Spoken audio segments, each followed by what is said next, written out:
Hello, and good morning mga kaibigan ko dyan. Saan man kayong lupalop ng mundo, good morning sa inyong tanan. Nag-start na pud ko og trabaho mga kaibigan. Mintras nagsilhig ko mga kaibigan, naapod ako ang baby na sa yang stroller na uway, akong gibutang kay wala may laing mo bantay sa iyang mga kaibigan, kay iyang papa na may gitrabaho niya. Sa pikas po, napagi pang trabaho, busy man kay basta buntag. So, nanilhik ko mga kaibigan. So, wala kagwantay niyang papa mga kaibigan. Gikuha na lang yun ang bata kay abog manggod. Mintas nagsilhik ko, maabugan ang bata ba na magdisod po kayong magkaubo, magkasipon mga kaibigan, no. So, gikuha na lang sa iyang papa o ang iyahan na lang papa ang magbantay.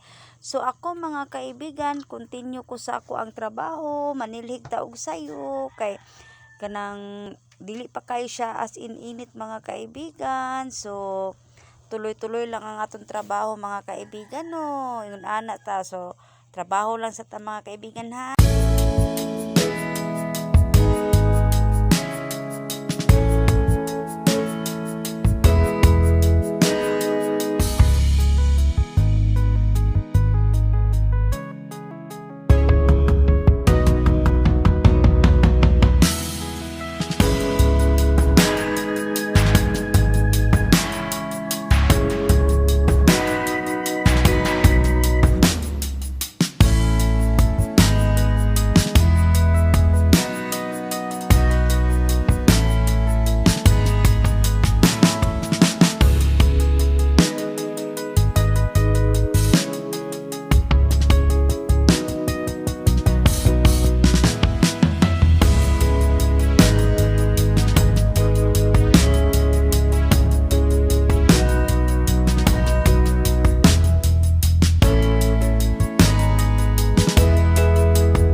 A few moments later. So karon mga kaibigan, naman sa ako ang pagpanilhig mga kaibigan. So nagpakaon na po ko sa amo ang baby kay kanang alas 7 na nasa buntag mga kaibigan. Naglugaw pa manggod yang papa na dugay-dugay pud mi nakamata na alas 6 mi ug mata mo nang nadugay pud tan og luto ang tiktik kay dili baday na dali maluto ang tiktik mga kaibigan. Lutuon bigyo na siya og maayo. So mo pa po'y pagkaon sa ako ang baby ana mga kaibigan. So ingon ana atong trabaho pagkabuntag mga kaibigan, kay kami sa kumbana isa na pud mi kasimana standby ka wala may trabaho mga kaibigan. So ingon ana pud amo ang sitwasyon mga kaibigan, wither lang pud kung naay magpahinlo, naay magpaayo. So usa pa pud mi makakwarta mga kaibigan, pero katulad ngayon mga kaibigan na walang trabaho, so maghanap pa ta ng trabaho mga kaibigan kung kinsay magpaayo ani.